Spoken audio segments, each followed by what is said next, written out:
Big Séance Podcast, Episode 31. Welcome to the Big Séance Podcast. I'm Patrick Keller of BigSeance.com, and this is a place for an open discussion on all things paranormal, but specifically topics like ghosts and hauntings, paranormal research, spirit communication, psychics and mediums, and life after death. So basically, anything that pops up in my paranormal world. The candles are already lit, so you might as well come on in and join the Séance. When I was very little, my dad used to go to work with my grandpa Keller for a while. They worked on a barge on the Missouri River. Well, my grandpa would come by our house at around 2:30 or 3 in the morning to pick my dad up for work. He says that you could always hear his old beat-up truck with a loud muffler outside when he arrived.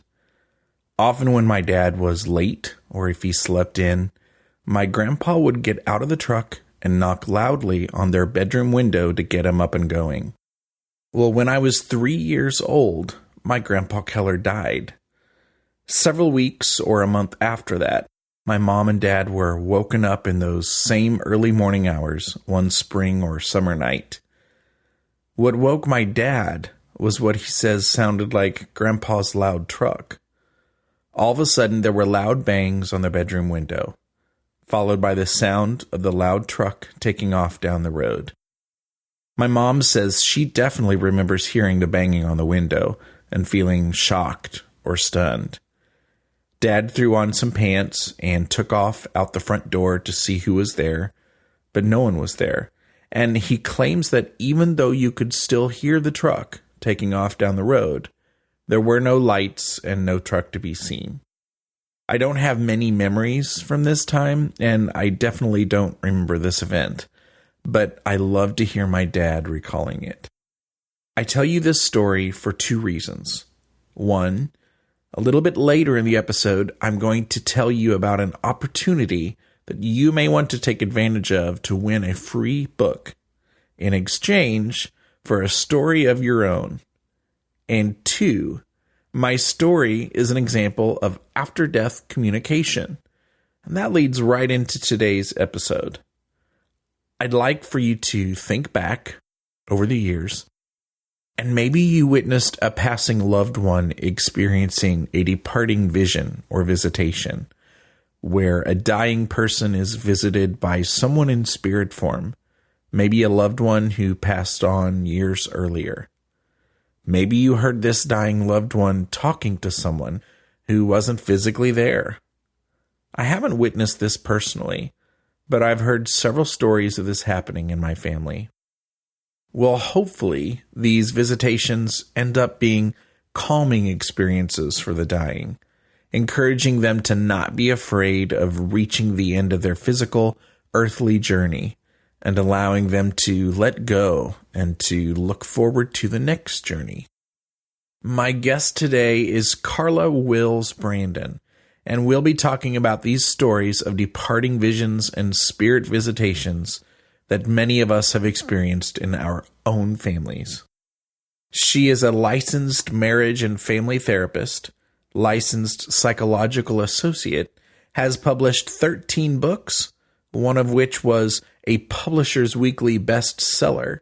She has lectured across the United States, United Kingdom, and in Italy, and has appeared on numerous national radio and television programs such as Geraldo Rivera, Sally Jesse Raphael, Howard Stern, Montel Williams, Mary Lou Henner, Mancow, Faith Daniels, Art Bell's Coast to Coast radio show, Coast to Coast with George Norrie, Uri Geller's Coast to Coast radio show, Politically Incorrect with Bill Maher, and many other programs. Carla is also one of the few investigators focusing in on the departing vision as proof of life after death. Researching such encounters for over 30 years, the much sought-after lecturer has collected and received over 2,000 afterlife contact accounts.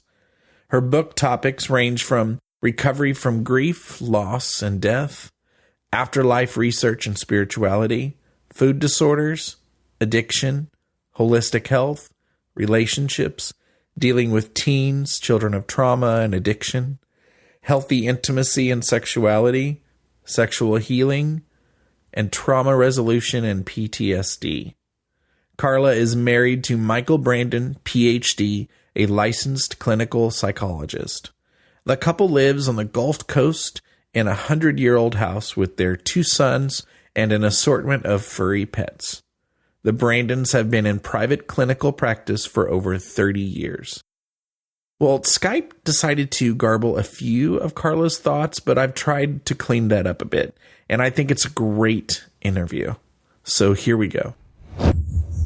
Once upon a time, a couple of years ago, probably not long after it was published, I read a beautiful book called Heavenly Hugs, Comfort, Support, and Hope from the Afterlife. This book contains research and collections of cases of departing visions and visitations from deceased relatives and friends. It also happens to be on my recommended reading list at bigseance.com. The author of this book and many others, like A Glimpse of Heaven and One Last Hug Before I Go, is with us today. Her name is Carla Wills-Brandon. Welcome, Carla. Hi, Patrick. How are you? I am great, and I'm so excited to have a little chat with you today. I'm so glad you're not buried in snow. I know it's melting. I mean, I love the snow, and I love for the seasons to really be, appropriately what they're supposed to be. But when you kind of feel that spring is coming, that's kind of exciting too. I think that's wonderful. We're here kind of like, we're real coastal, and next week I'm going actually to Torquay, England. And so I thought I would get a break from the rain and gloom, and it looks like it's going to be rain and gloom there too. So such is life. I don't know. I like the rain. I actually like the gloom too.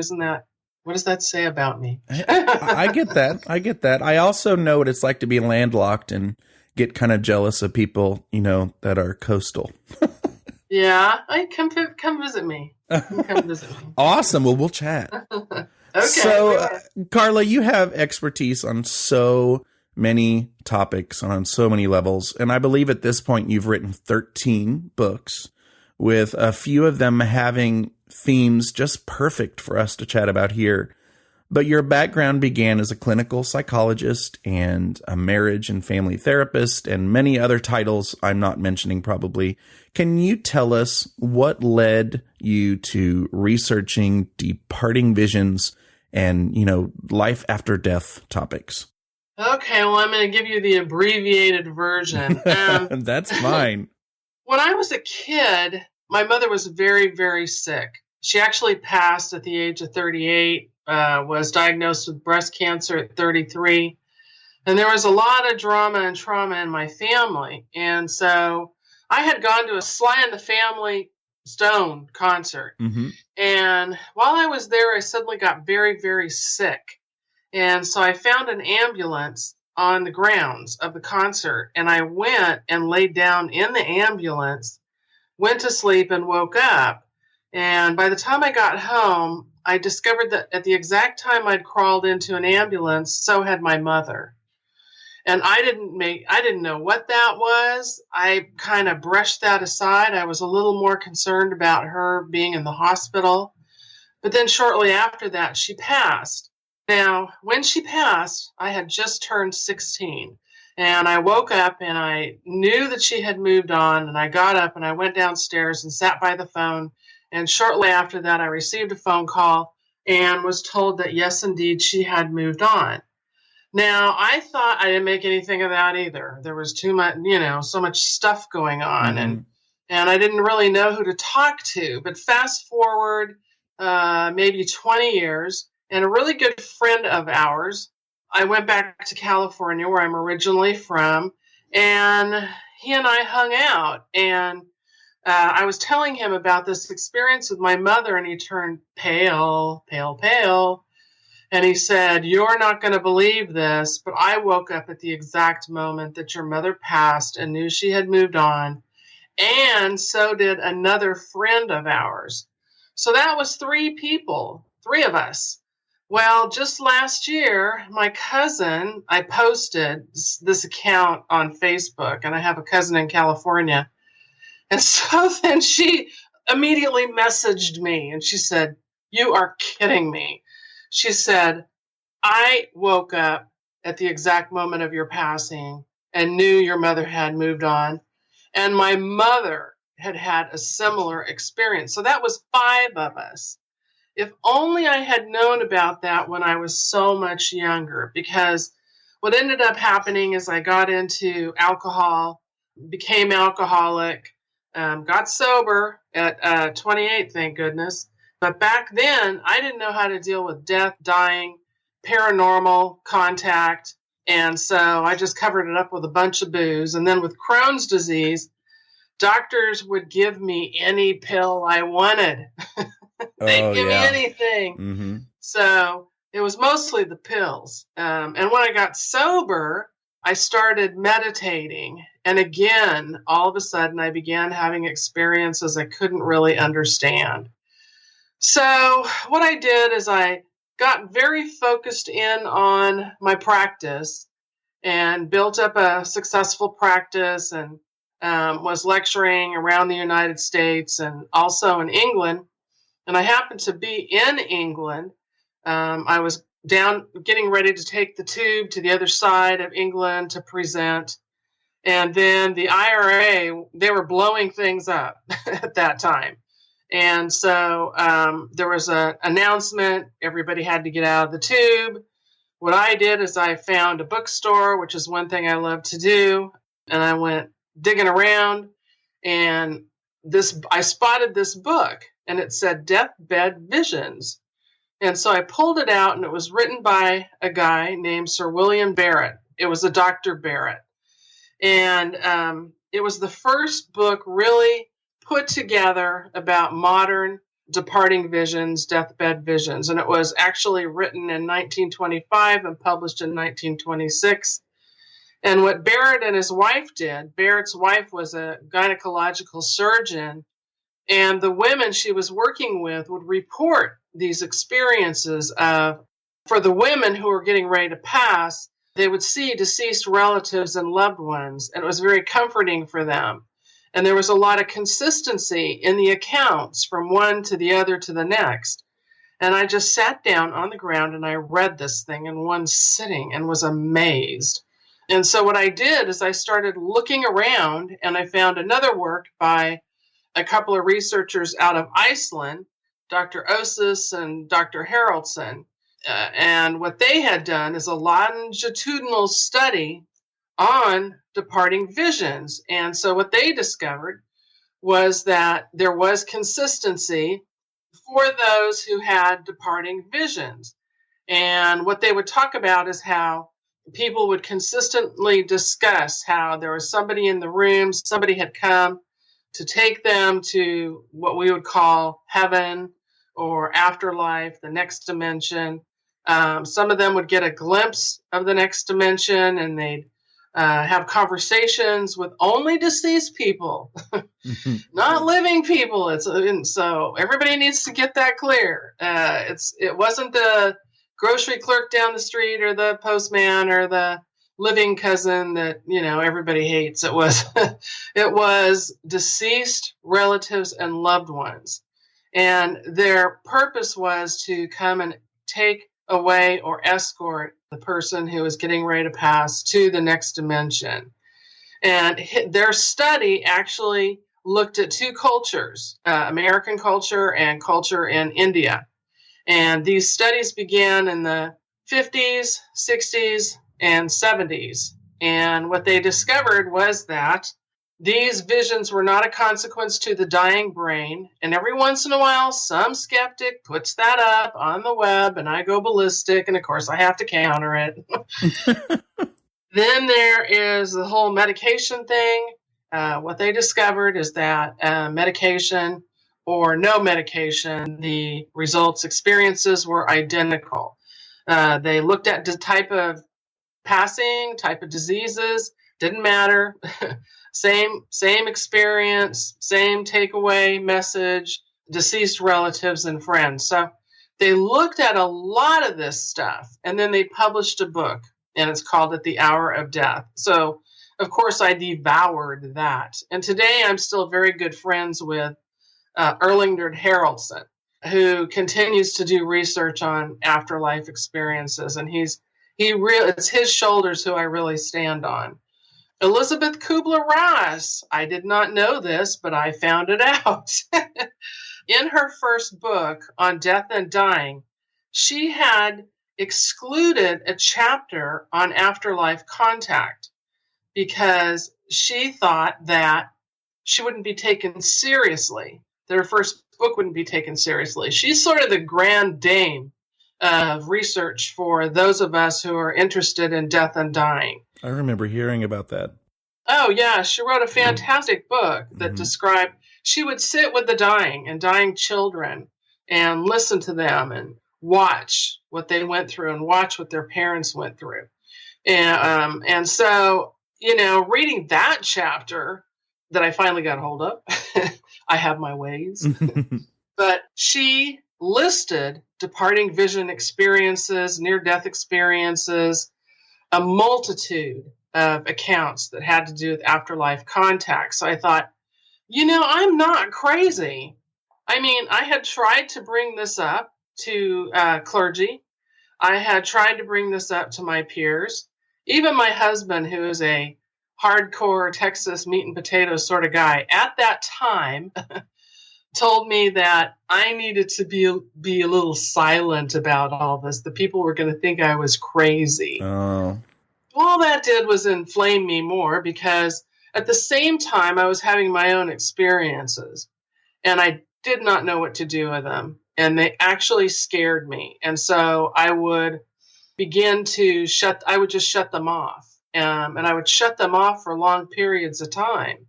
So intellectually, unconsciously, I got into researching departing visions. And I see it as today as, if you want to call it, my guides, my spirit world mentors, way of drop kicking me into really getting busy and exploring this stuff. And so I collected, by now I've collected thousands of accounts of departing visions, but I went digging, and back then the first book was One Last Hug Before I Go.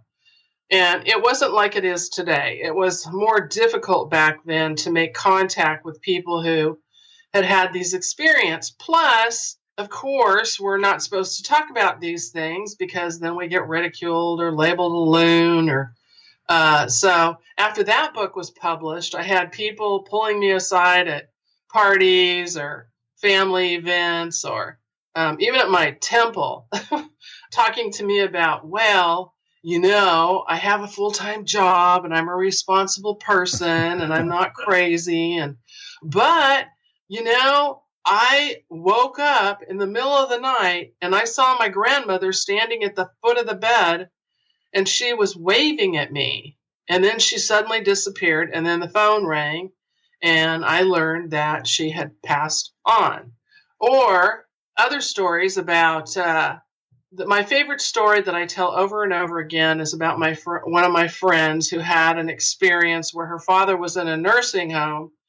And while he was in the nursing home, one of her brothers was murdered. And so the entire family decided to keep this information from him. And so what they did is they had the staff keep the TV off, keep newspapers away. And one time when she and her brother went to visit him, he said, "Oh, it's so wonderful that all my children are here." And then he said, "But wait, so-and-so, the murdered brother, is not here. He's over there." Mm. So I started to collect some accounts like that where somebody would be in the process of dying and they wouldn't know, like a young woman. This is one of Barrett's accounts, who was getting ready to pass, and her favorite cousin had just passed, but the girl who was getting ready to pass had no information about this. But as she grew closer to crossing over, she went, "Oh, there's my cousin." And so nobody had told her her cousin had moved on. There are other instances where people will see a mist. My husband, interestingly, the hardcore Texan, his father they were Holocaust survivors. They lost a lot of relatives in the Holocaust. And so his father was definitely an atheist. And so we would always tease him about, well, Pop, when you die and you get to the other side, you're going to be really surprised. But my husband spent the night with him a few days before he did cross over, and he saw a mist leaving his body. It was a pastel swirling mist. And he came home and he didn't know how to process that. He was stunned. It was out of his realm of awareness. Of course, when I always, with family members, if somebody close to me passes, I'll wake up if they pass at night. If somebody's in the family is getting ready to pass, I'll feel very emotional, which are, and I'm not the only one. That's not uncommon. Mm-hmm. So anyway, I got into digging around, and I put together the first book. And all of a sudden, I received tons of email from people who had had similar experiences, wanting resources or wanting to know where to go or who could they talk to. And so it was hard to dig up those resources back then. Today, the resources are available. One only needs to go online, and they can find chat groups where people talk about after-death communication. Well, fast forward again. I am a sensitive, and for years, I have made contact with people in the spirit world. But like I said before, I would shut it down and not deal with it. So what I decided to do, it would happen with my clients. I'd be sitting there with a client, and all of a sudden there would be their grandfather or their, spouse, or that kind of experience is called clairaudience. And I have seen spirit. I have seen spirit in energy form. I've had spirit in energy form touch me. I had all of my deceased. I was at Raymond Moody's house, who is the famed near-death experience researcher. Oh, I have a question about that later that I'm so excited to ask you about. Okay. But keep going. I'm sorry. I'm just pointing that out. It's okay. He had a Psychomanteum, which is based on mirror gazing. The Greeks and the ancients, what they would do is they would go to a quiet water, or they'd look at quiet water in a bowl, and then they would begin to see spirits. And what this was a pitch black room with a mirror and a chair. And that was it. And I did 4 sessions, 4 different chambers, if you want to call it that. The last chamber, I could hear Raymond in the next room. He was chatting away about something about his house or something. I don't know. And I sat there, and all of a sudden, the room temperature dropped, and all of a sudden, spirit manifested, and it was I knew intuitively it was all of my deceased relatives and loved ones in the spirit world. And they, the energy went, I don't even know how to explain it, but I didn't talk about it for a number of years because I was so blown away. And since then, I've had other experiences where I've seen mists floating around in rooms and things like that. But clairaudience is a little different. It's a sense. It's a mind's eye sort of thing. And so what I started doing is I would ask about the relative that I was seeing. And then I would just ask for a brief description. And it freaked me out because the descriptions were accurate. And so I decided I needed to do something about that. And so I went and sought out somebody who could help me manage this. And so now what I do is I hang out at Arthur Findlay College, which is the foremost college for mediumship development. And I'm going to Torquay actually to be with who is my mentor, who is a wonderful guy who has helped me when I get hysterical and don't know what I'm doing. And so, but the point in all of this is that for me, I had no one to talk about this stuff with for many, many years. And I really do believe that the books helped me make that path into learning how to deal with it. So today I feel very comfortable with it. Yesterday I was in a group and we were sitting, sometimes if I sit next to somebody, I'll pick up something about them. A medium is someone who makes contact with the other side and receives the message. A psychic is somebody who can predict the future, who can, it's a little bit different, but most mediums are psychic, but not all mediums are psychic. I'm kind of one of those who's not very good at the psychic end. But it's been a fabulous journey. I can't tell you. I've met incredible people. I feel like I've grown myself. My husband, he goes off to Lilydale with me. Lilydale is a spiritualist camp in upstate New York, near Erie, Pennsylvania. And it's the home to the spiritualist movement where mediumship is just a given. So it's a community of mediums, and mediumship is seen as a natural, it's the way things are supposed to be. And so it's very normalized. So when I go to places like that, it feels very, very normal. But when I'm out in the world, it feels a bit strange. And so, with that experience, that also gave me more compassion for the people who approach me and they've had an experience and their grandfather came to them, or they saw a mist, or one person saw sort of the same thing I saw at Raymond Moody's. He saw kind of an orbish energy, vectors of light in the corner of the room. And then he got a phone call and found out that somebody he loved and cared about had passed on. So sometimes there's full manifestation. Sometimes there's just a knowing. Sometimes there is a feeling, a sensation. Sometimes it happens in a dream state. I had a great departing vision with that was actually an after-death communication, where I had a visitation from my grandmother, and she came with a message and basically told me to get my act together. Thank you, Grandma. But your show and shows like your show provide people who have had these experiences with a platform and with a place to go so that they can learn that they're not crazy, so that they can discover that there are lots of other people out there too that are just like them.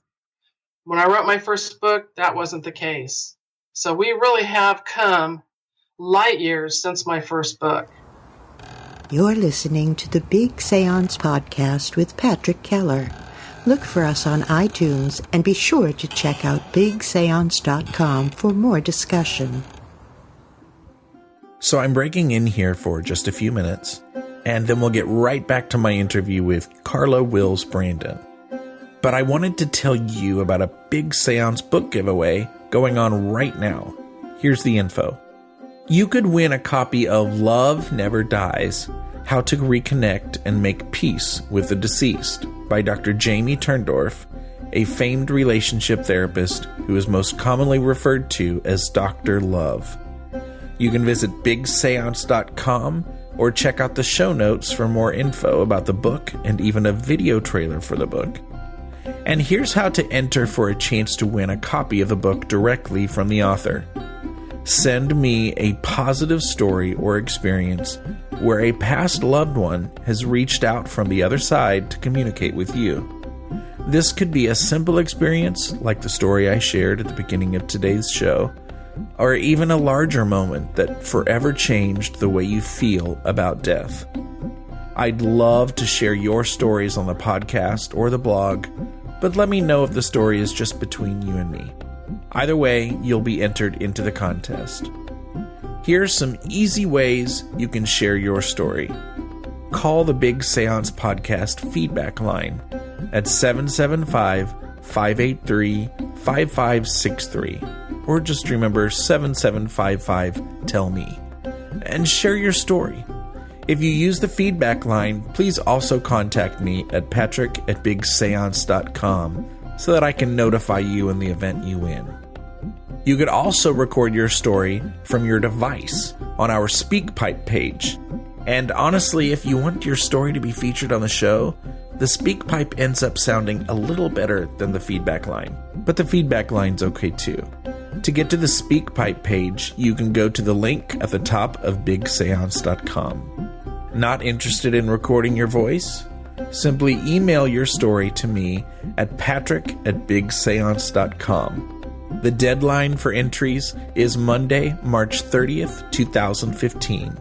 One entry will be chosen at random. My intention is to congratulate and announce the winner on the next episode of the Big Seance podcast, so that's in about 2 weeks. I will then notify the winner and get a mailing address. I have to tell you, I've already heard from Marion, who is a great friend of the show, and I just might share her fascinating story in the future. For more details or for information about the book, Love Never Dies, visit bigseance.com or click the link in the show notes. I look forward to hearing from you. Thanks for joining us for the Big Seance podcast. We'd better get back to the table while there's still some candlelight left.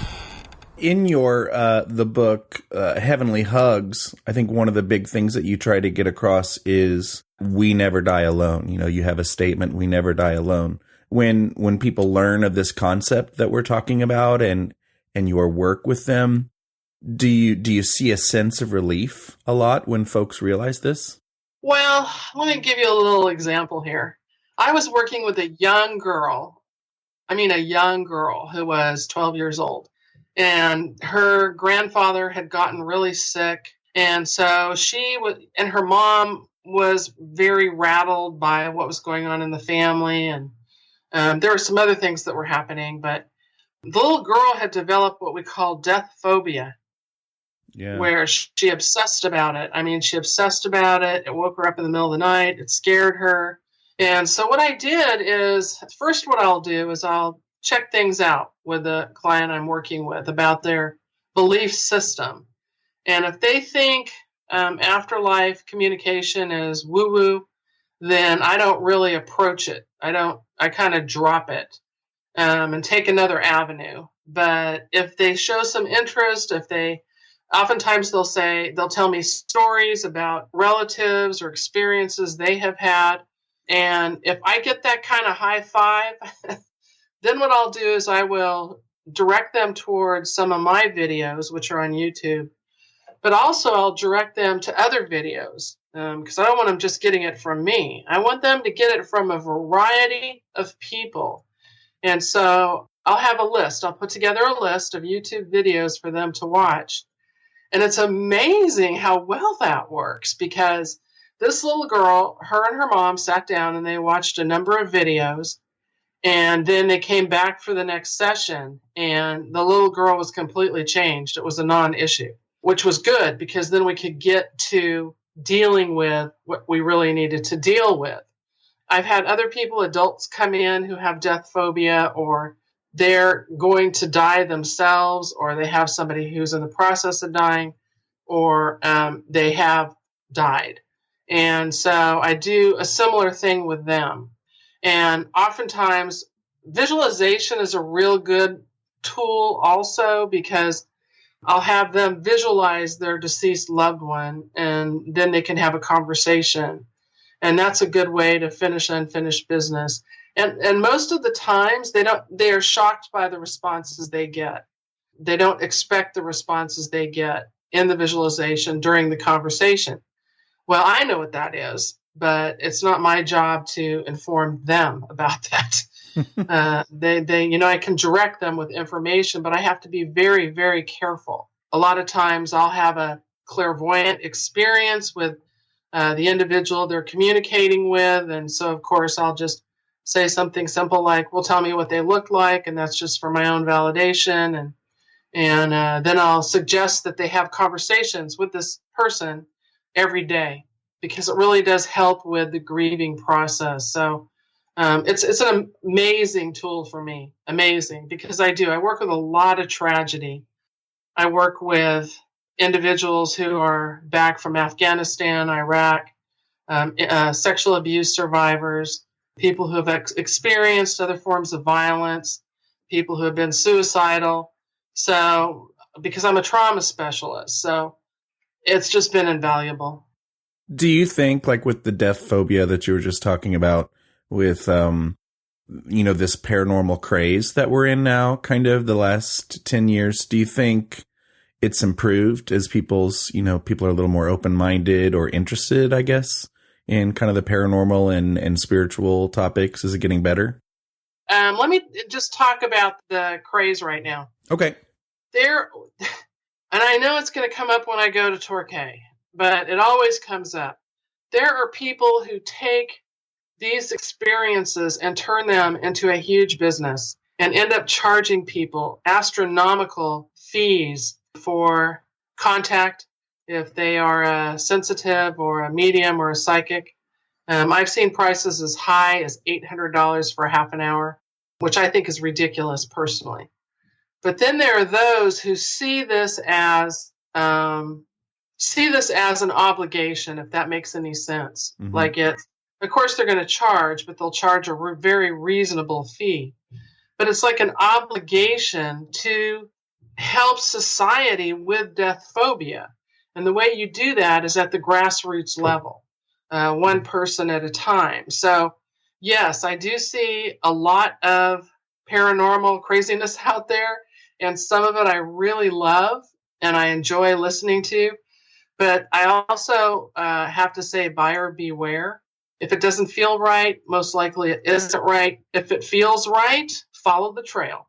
But I do think that what it has done is it has opened the door a little bit more with television programs, radio programs, books. More information is out there. So what can happen today is that the individual who is real unsure of this, unlike me when I was young, there was no place to go. What they can do, all they got to do is go online and take a look at what they can find. So if they plug in something like died and came back, they're going to get near-death experiences. Mm-hmm. If they plug in dream about Granny who died last year, they're going to pull up after-death communications.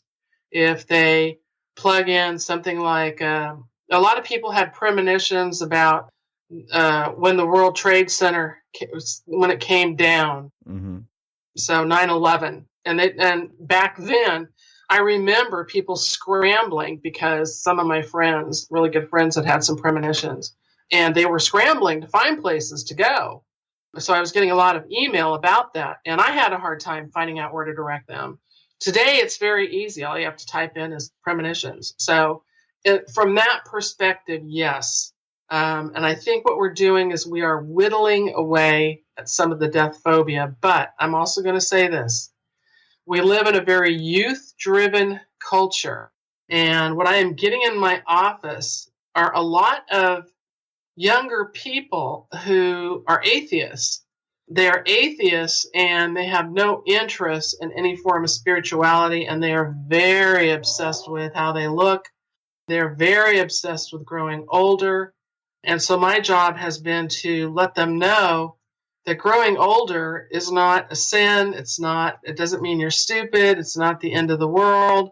Find older role models online that you can relate to. But so I'm seeing it's kind of like different age groups. I'm seeing with different age groups, there's a different level of exploration, I guess we could say. So, but the doors are opening, so that's great. Well, we also live in maybe unfortunately a culture of always needing proof of things. And so with these departing visions, I kind of just want to know what your thoughts are, or even if you know of research involving this, but maybe like using some tools or, recording or somehow trying to document some of the phenomena that happen, even if it's not visual. Or I immediately started thinking of having, an audio recorder in a room. And should we start sneaking recorders into rooms with loved ones who we know are dying? And what are your thoughts about trying to capture some of that proof with these? Well, if you know the person, okay, if you know the person and that's your relative, that's one thing. But there's a protocol for doing things like that. for doing that sort of study, which requires, it's about the respect of the individual being studied. Mm-hmm. I know that the people I know, modern day researchers in Ireland, Britain, even with the VA in California, what they have done is they have put together surveys, and they have passed these surveys out to medical personnel, and they have asked them to document certain things. And then, of course, the patient is coded with a number. So I tried to do it here at UTMB, and the process of getting to that point was so, and I was going to replicate Haraldsson's study, but the process of getting to that point, going through all this stuff, was so complicated and expensive that I could put it aside. Maybe on down the line I will. But the best thing to do is to document the accounts. If someone that you know, love, or care about begins having a departing vision, well, then record it, document it. Mm-hmm. Talk to them about it. Ask them what they're seeing. Ask them how they're feeling. Most definitely.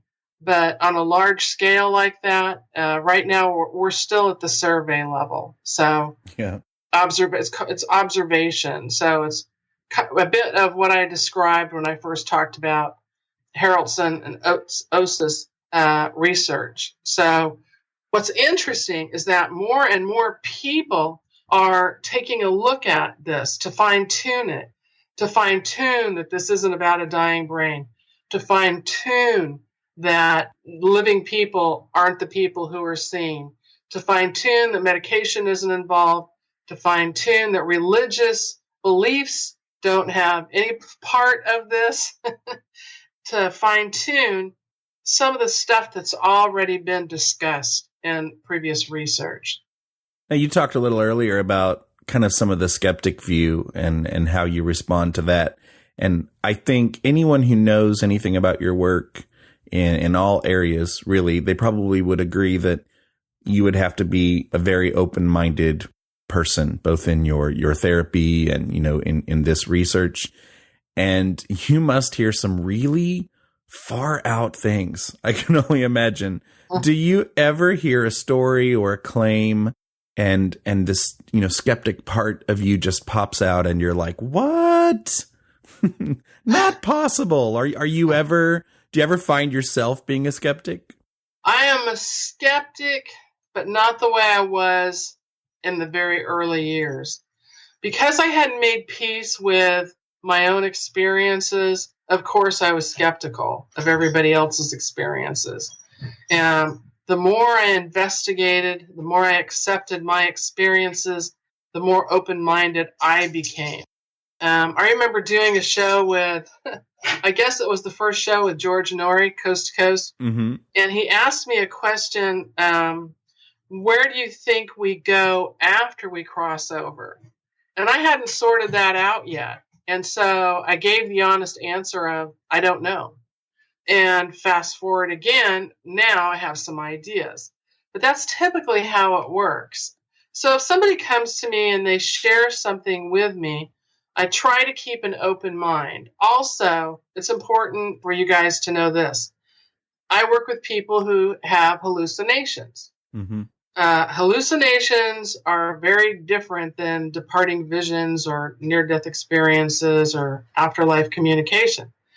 So with a hallucination, my job is to step into that person's hallucination and try to figure out what's going on. That's my job.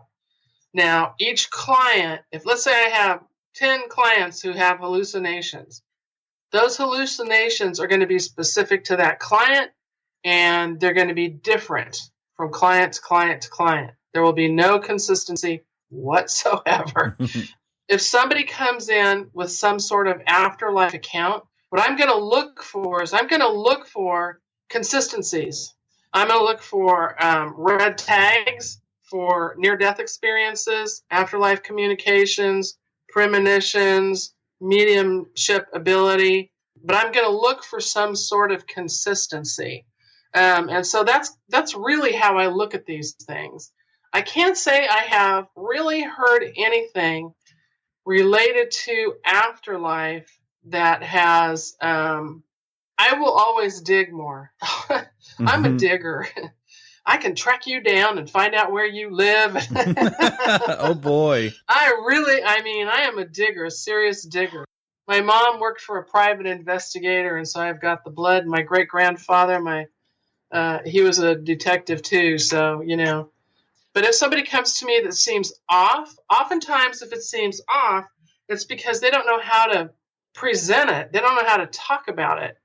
And so they're trying to, sort of when I tried to share about what I experienced at Raymond's, I still don't have complete words for it because I can't find words in this reality to completely describe it. So oftentimes people will come in with those sorts of difficulties too. And my job is to try to give them words that they can use. And they'll be very quick to tell me no. But if it does seem to fit, then they'll say, I don't know, let me think about that. And then I'll direct them towards written information or information online. But yeah. I am so jealous of you going to Raymond Moody's house. Tell me why. That's been just kind of one of my latest obsessions, and just kind of reading about that, and it makes me want to clear out a closet, and paint the walls, and just create a psychomanteum of my own. I always I'm really into spirit communication tools, and a lot of our listeners are too. And so anytime I hear about something that works for people, I'm like, oh my gosh, I want to try it. But that's a really good idea. I mean, a psychomanteum isn't difficult to build. Yeah. There can't be any light coming in. And so all you need is a pitch black room. And with a closet, what you would do is you would paint it black. You'd get rid of any distractions like a clothes bar. And it would need to be big enough so that you had space for your chair to be separated from the mirror. And then what you would do is you would begin by I'm going to tell you something. The first 3 psychomanteums I went in at Raymond's house, my grandmother had just died, and so I grieved a little bit, and I really didn't have any experience. And we had dinner. No alcohol was allowed. And so, we had a light vegetarian meals, and so there was the one last psychomanteum, and I thought, oh, hell, I'm going to go try it. And that was the one where I had my experience. So, plus, the thing is, it's about really fine-tuning with meditation. Meditation is a good way to connect with yourself, to connect with your spirit guides, and there are tools for connecting with your spirit guide. Or spirit guides, because we all have a team, not just one. Mm-hmm. We got a herd. And me, I can't see mine real clearly, but I can see a herd of them. And so in meditation, what we do is we start first with imagination. And then what happens is that it's a reality, if that makes sense. So we focus in, we choose an identity that we need to use to make contact with a guide. We choose it. Mm-hmm. And then what happens over time is it changes into what it's supposed to be. But if people are willing to do that for at least 5 minutes a day, just to sit and count backwards, 25 to 0, and then focus in on that image, and then just begin talking to that image. So that's a really good tool. And eventually what happens, I will use my spirit team to connect with the spirit world. So what I do is once I have attunement and I've contacted my spirit team, then I see a door at the very end of a long hall, and I just go and I open it and see who's there. Usually I only do that when I'm doing a reading, but the Psychomanteum is a really good tool, and it's not hard to put together. So more power to you, buddy. Well, I'll definitely have to keep you posted on that. You never know what I will jump up and do sometimes when I hear of spirit communication things. So, Carla, tell us do you have any cool research or projects going on now? And What's coming up for Carla Wills-Brandon? Well, right now what I'm doing is I'm taking a break from the books. I needed one desperately because it's very time consuming, and the publishing world has changed a little bit. The publishers are more demanding for technical stuff and things that I'm not very good at. And what used to happen is I would turn in a manuscript, editor. I had a wonderful editor for probably 15 years who would just go through it, send it back to me, say, give me an okay or not an okay. And I'd do that and send it back, and then the thing would get published, and then we'd come up with, some sort of publicity thing. But now what's required? It's required of the author to do an awful lot. And so I've decided to take this time to explore other things that involve afterlife communication. The next thing I want to take a look at is trans mediumship, because I don't have a lot of information about that. So for me, it's about constantly learning new things. So maybe someday I'll be writing a book on trans mediumship. I don't know. But it has been quite the ride, quite the ride. I'm continuing to try to figure out. I have a friend who's a psychologist in New York, and he's a medium, and we talk about this. We talk about, because we are bound legally by state licensure about what it is we can and can't do. Mm-hmm. And so trying to use this as a tool for my own information so that I can assist a client is very tricky. And so it's something that I'm very invested in right now. And then also, I love hearing from people when they have accounts. When they have accounts of contact, spirit contact of any sort, whether it's in a seance or a circle or, like I said, the other ways to encounter spirit. I love all that stuff. Well, I could definitely send you a few. I know some listeners probably could as well. I know my husband, I'm going to take him to Casadega, Florida, where there's a spiritualist camp. And it's been fun to watch him. Mr. Hardcore, he even had a near-death experience. And it took him probably 5 years to process that. And that's not unusual. When somebody has their first full-blown encounter with the afterlife, it rocks their world. What that does is they've got to really look at what they're doing in their life. They have to change how they're living.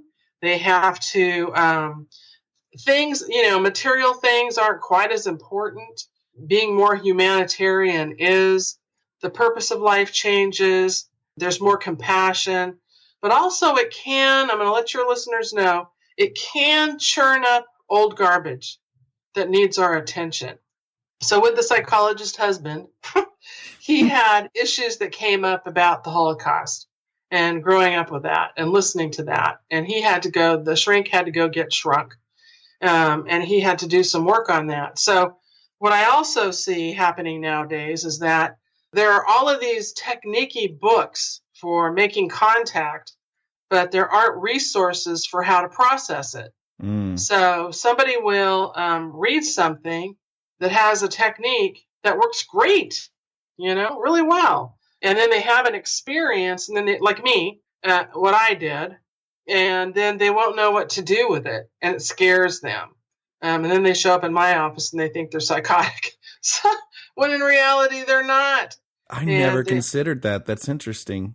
Oh, yeah. I mean, some people, they can try a new technique because they're open and they, this is their deal and they're excited about it. And they can go do some of this stuff and it kind of might rock their world for a second.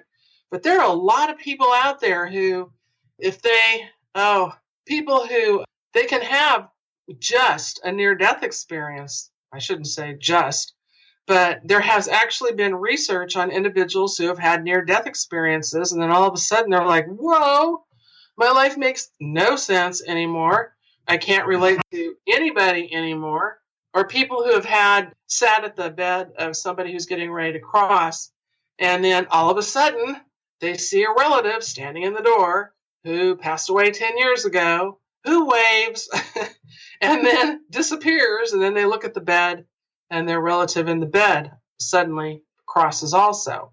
So with those experiences, especially for somebody who has never had any of those encounters, it can be really overwhelming. So, and unfortunately, we don't have the therapists who are able to help with that. So people will email me and they'll say, what do I do? I had this experience. I have all my teeth. I'm not a wacko. And it's always a pleasure to direct them and give them some support. Well, trust me, I'll have all kinds of information about you in the show notes, but go ahead and tell people, where they can find you. Well, they can find me in several places. The first one is my website. It's www.carlawillsbrandon.com. They can also just Google Carla Wills-Brandon on YouTube, and they'll pull up a list of videos. They can pull up some of my other media experiences by just Googling my name. Also, I'm on Facebook, and I have several sites. And one of them is devoted to afterlife experiences, Deathbed Visions, Departing Visions. So if they wanted to, they could just punch in Departing Visions, Deathbed Visions, and then look for my name, because I think there's only one other site dedicated to that. And then I have my regular site, which is just plug in my name, Carla Wills-Brandon. So I'm not hard to find. Anybody who says they couldn't find me, ask your guide to help you. Because I am there. I am all over the place. So, yeah, that shouldn't be a problem at all. Well, I absolutely love where this went today. And just know that there's a standing invitation anytime you would ever want to come back. And I'll be following to kind of see what your next journey is. And I promise you I'll read the next book. And so I have loved this, and I want to thank you for joining us today on the Big Séance podcast. Well, thank you so much. Another place to go, just real quickly, is White Crow Publishing. I have a blog there, so you punch in White Crow Publishing, and you go to blogs, and then you punch in Carla Wills-Brandon. So if you feel like you don't want to read a whole book, there's snippets there, so... I'm very dedicated to this is not a money-making deal for me. It's about getting the word out so that people who have had these experiences can get some validation. People who have death phobia can learn that there are lots of us out there who are normal, regular folks who have had some of these experiences. Well, you rock. Thank you so much. Well, thank you for inviting me. It's been fun. For show notes, including links to anything we may have mentioned in this episode, visit bigseance.com, now the home of both the blog and the podcast. Just click on the Big Séance podcast logo or find it in the menu. You can also find and subscribe to the show on iTunes and Stitcher. Do you have any comments or feedback? Please contact me at patrick@bigseance.com. You can call my feedback line at 7755-TELL-ME. That's 775-583-5563. You can also record audio feedback right from the site using the SpeakPipe link included in the show notes. I could decide to include your voice in a future show. Thank you so much for listening and reading. Unfortunately, it's time to blow the candles out, but we'll see you and light them again next time.